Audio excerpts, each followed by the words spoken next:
You're watching a Highwire Media podcast. The election has been over for nearly a month now, but believe it or not, they're still counting votes in some parts of California. But for once, we're seeing something monumental go in our favor. Let's talk about Imperial County. This county voted for Hillary Clinton by 40 points in 2016. Now, fast forward to 2024, Donald Trump has flipped it, becoming the first Republican in decades to win Imperial County. This is no small thing. Imperial County is a predominantly Hispanic area. What we're witnessing here is nothing short of a realignment. We saw a similar shift in South Texas back in 2020, and now it's happening across the board. The dam is breaking for the Democrats, and this is just one of the many signs pointing to that. Here's where it gets really interesting. The party registration data overall, it's not moving in the Democrats' favor anywhere, literally nowhere. And that includes states where they barely held on, or where elections were much closer than anyone expected. Let me give you some examples. States like New Jersey and New Mexico are looking shakier for Democrats. Now there's new data coming in about voter registration for the next election. What's the trend? A significant number of new registrations are going Republican. These aren't just traditional Republican voters either. Many are first-time registrants, young voters, or people who usually sit out elections. That's a problem for the Democrats because it's eating into their historic voter registration advantage. Let's put this into perspective. In states like Kentucky and Louisiana, Democrats historically dominated voter registration for years. Even as those states consistently voted Republican, that dynamic is changing now. Once party registration flips, it starts to have real consequences in elections.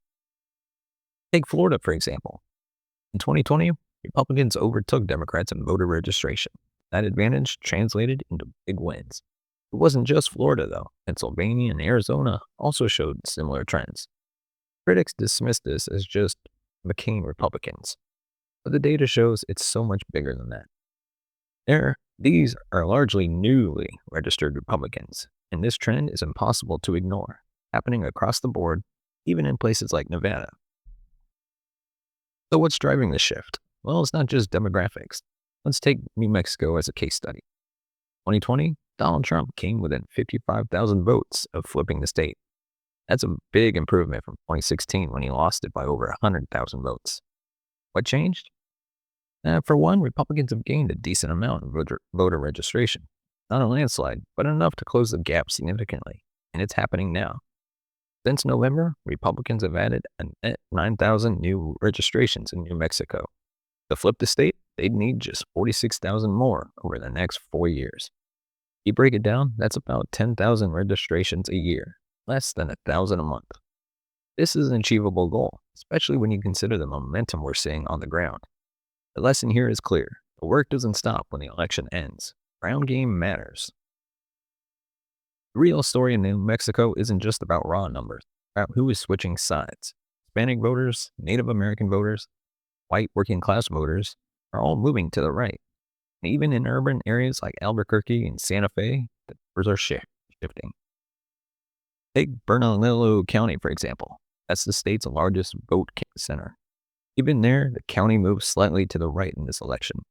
And this trend isn't unique to New Mexico. It's happening nationwide. Certain demographics are moving right faster than others are moving left, and that's helping alignment. So let's zoom out for a moment. This isn't just about New Mexico. In New Jersey, for instance, Republicans are out-registering Democrats by a 3-to-1 margin since the election. That's 4,000 new Republican registrations already. Project that over 4 years, and you're looking at nearly 200,000 new Republican voters. Why does that matter? Well, New Jersey was decided by about 260,000 votes in the last election.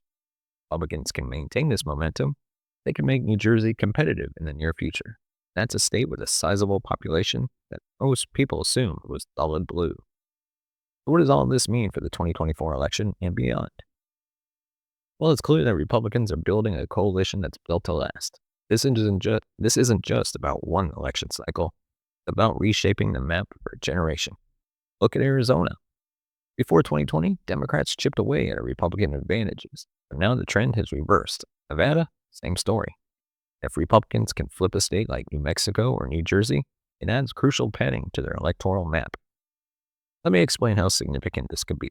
If Republicans lose the entire Rust Belt but win a state like New Mexico, they could still win the presidency.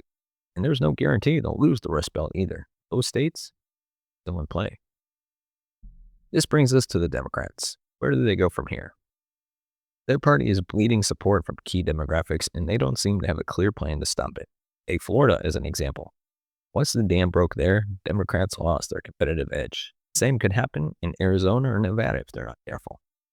Once you lose a state for a generation, it's incredibly hard to win it back. Part of the problem is branding. Democrats have alienated moderate voters with their stance on issues like the economy, cultural debates, and governance. Even Joe Biden's actions, like the recent pardon of his son, feed into Republican narratives about corruption. So what's the takeaway here? Right now, the momentum is clearly on the Republican side. Party registration trends are shifting, demographics are changing, key battleground states are becoming more competitive. That doesn't mean Democrats are out for the count. They could rebuild their brand, but it's going to take time. For now, the Republicans are in a strong position to build a coalition that can dominate for years to come. If you found this analysis helpful, make sure to like this video, comment down below. I want to hear your thoughts. Don't forget to subscribe to the channel, hit the notification bell so you never miss an update. Of course, you can follow us on all major social media platforms, links in the description. And of course, if you want to support the channel, you can buy us coffee at buymeacoffee.com/twlecture. Your support helps the channel grow, upgrade our equipment, bring new hosts, or pay them, and one day take this show on the road. As always, thank you so much for watching and listening. We'll see you next time.